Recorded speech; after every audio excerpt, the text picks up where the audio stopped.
Mi querido Beto Merlo para su reflexión sobre el panorama político, todo lo que hay en torno al caso Anaya, guerra sucio o trapos al sol, como dicen en estos tiempos de campaña, salen todas las cosas sucias dice, peleense las comadres, sépanse las verdades. Muy activa la prensa internacional, sacándoles también a los candidatos y a sus colaboradores sus trapitos al sol. ¿Cómo ves todo este panorama, mi querido Beto? Apenas estamos empezando, ¿verdad? Apenas estamos en el menú. Hola, querido Jorge. Sí, así es, pues comenzando la semana y como bien dices, esto apenas va a comenzar a arrancar, que hemos visto en este periodo de precampaña que ya terminó, lo que veremos en la intercampaña y en la campaña propiamente, pues apenas va comenzando. Hay una lógica también detrás de que veamos que los candidatos, ahora sí ya candidatos, estén siempre envueltos en escándalos de corrupción. Yo creo que la primera tirada es pues, por parte de sus adversarios, porque este no es lamentablemente un tema ciudadano, no es una investigación que parta a partir de, digamos, una exigencia social, porque son temas prácticamente privados y que no están en el dominio público, no son conocidos por la gente, por eso decía que sus adversarios. La estrategia es que lleguen lo más desgastados que se pueda a la campaña. Y bueno, en el caso de Ricardo Anaya, que pues de acuerdo a algunos estudios, pues es natural que sea uno al cual más golpean, toda vez que pues parece pues, que más pudo crecer en este periodo de pre-campaña. Lo triste de esto es que si nosotros nos ponemos a analizar las condiciones estructurales que no permitan que todos estos casos lleguen a una resolución judicial, imparcial y política, pues nos damos cuenta que justamente porque no existen instituciones estructurales. Recordemos, por ejemplo, que este proceso electoral está Perdón, mi Beto, se está perdiendo un poquito, está digitalizándose un poquito tu llamada. No sé si te puedas ubicar o si estés en movimiento, porque se está digitalizando un poquito, mi Beto. Perdón. A ver, ¿ahí se escucha mejor? Ahí te escuchamos claramente. Sí, comentaba que hablando de las condiciones estructurales que no permiten que esto llegue a buen puerto, reales, por ejemplo, que este proceso electoral se está viviendo sin un fiscal ciudadano que todavía es pendiente por esa asignación por parte del Congreso de la Unión en conjunto con la Presidencia de la República. Es decir, pueden irse generando múltiples denuncias en torno a candidatos, en torno a sus escándalos de corrupción, y sin embargo veremos que muy difícilmente esto pueda llegar a los puertos que ya comentábamos, toda vez que la Fiscalía sigue prácticamente acéfala, es decir, todavía sigue dependiendo en muy buena medida del Poder Ejecutivo en este país. También recordemos que no se tiene al nuevo titular de la CEPADE, que me parece que pues es uno de los órganos más importantes y que tendría que responder de una manera trascendente en este proceso electoral. Toda vez que, bueno, pues todo el mundo alguna vez ha escuchado hablar de la CEPADE, muchos saben cuál se supone que es su función. Sin embargo, bueno, pues no es una institución gubernamental que se caracterice por su autonomía, por su independencia y sobre todo que realmente lleguen a evitar y sancionar los delitos electorales que se cometen en este país.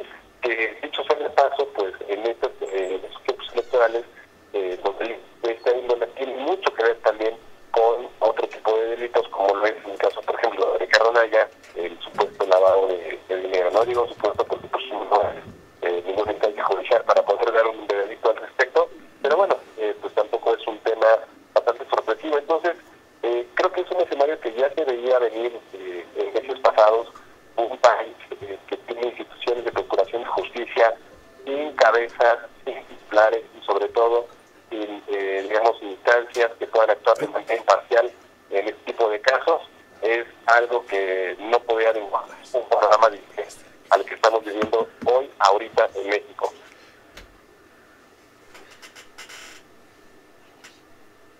¿Sí, Beto? ¿Beto? ¿Sí, sí se escuchó? Ay, perdón, no, ¿O se no? cortó esto último, mi Beto. Se cortó.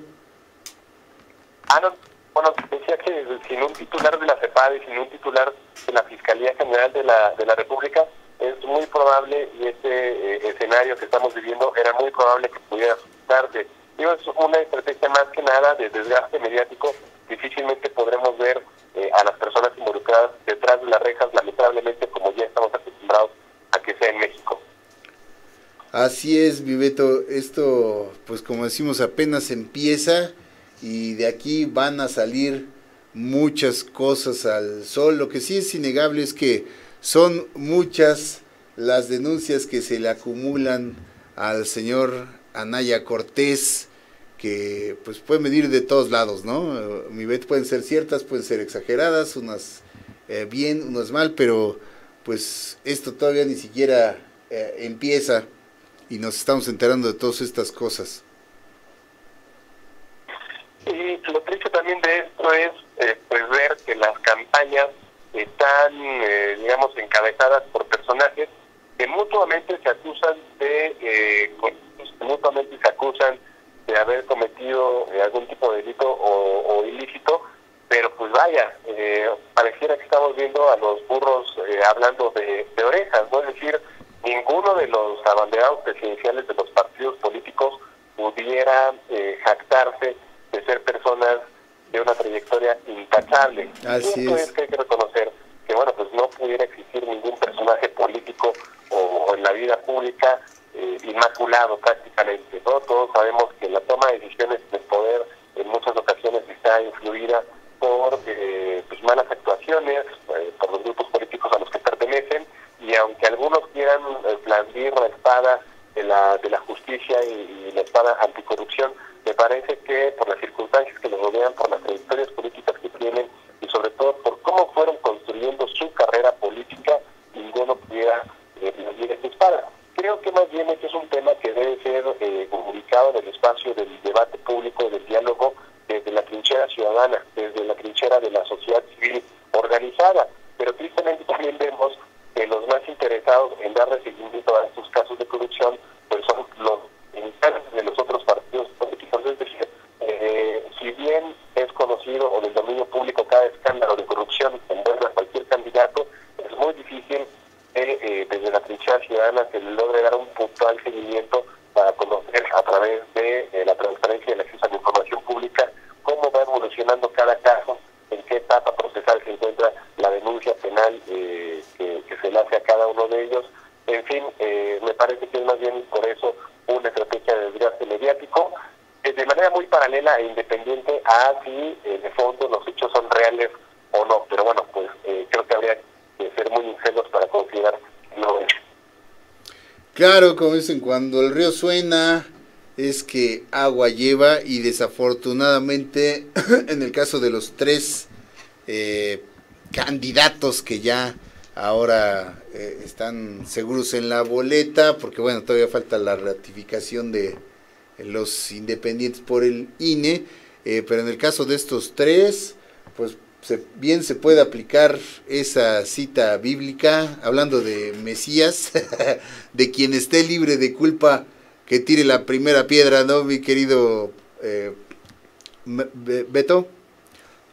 Claro, y es lo que yo comentaba. De alguna u otra manera el actuar de los políticos siempre será polémico y siempre dará cosas de las cuales hablar. Claro, habría que distinguir entre los fenómenos que se van suscitando. No es lo mismo, por ejemplo, en este caso Anaya, que está señalando un acto de corrupción muy en concreto, a hacer señalamientos hacia las listas plurinominales de sus partidos políticos por los personajes que incluyen en sus listas. Claro, al fin y al cabo es un tipo de corrupción, pero creo que sí responde pues, a alcances y a que trascienden de una manera muy, muy distinta. Sin embargo, bueno, pues ese sigue siendo digamos, el factor en común, la constante dentro de este proceso, y creo que nos hemos quedado muy cortos como sociedad civil organizada en evitar que así sea o poder cambiar el panorama político.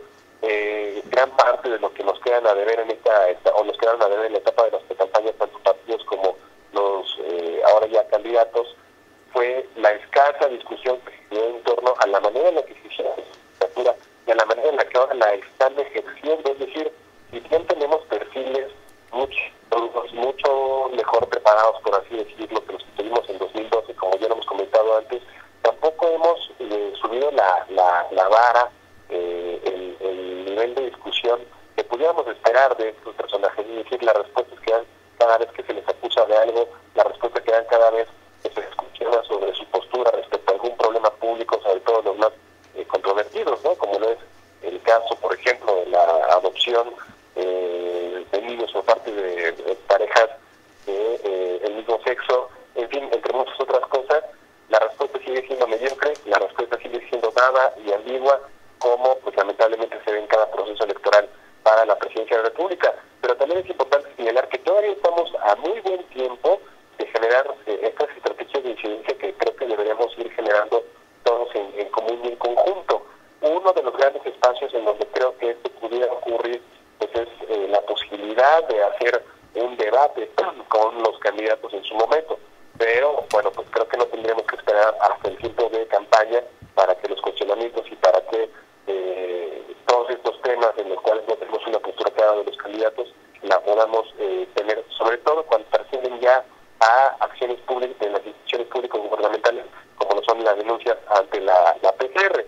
Y bueno, pues en estos momentos también esperar a que se pueda ya integrar de manera formal en campaña o antes de campaña, corrigiendo su constancia de candidatos y candidatas, los aspirantes independientes, que también creo que llegarán a darle un toque muy especial a esta campaña.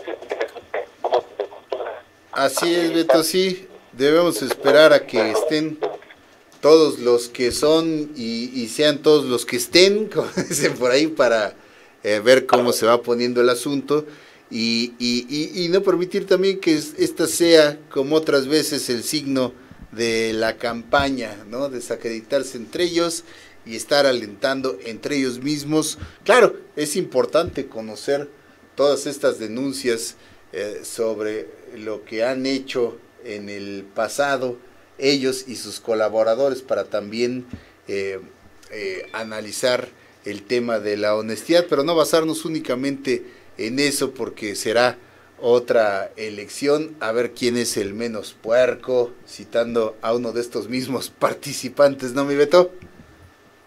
Sí, totalmente de acuerdo.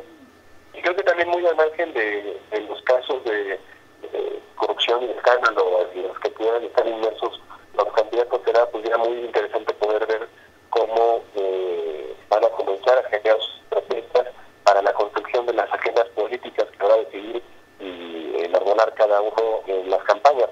La expectativa que uno tendría es que, lejos de ser una plataforma político-electoral basada únicamente en los estatutos de su partido, pues sería más bien la cuestión que fuera por la construcción de una agenda más de cara a la sociedad civil organizada. Es decir, sí es cierto que los partidos tienen un piso mínimo ideológico a partir de sus documentos básicos, desde los cuales definen sus posturas políticas, pero la verdad es que la forma de construir la problematización de los problemas públicos, valga la redundancia, la forma de ir generando las posibles vías de solución a los mismos, tendrían que ser ampliamente debatidos, ampliamente discutidos y de una manera completamente transparente y abierta.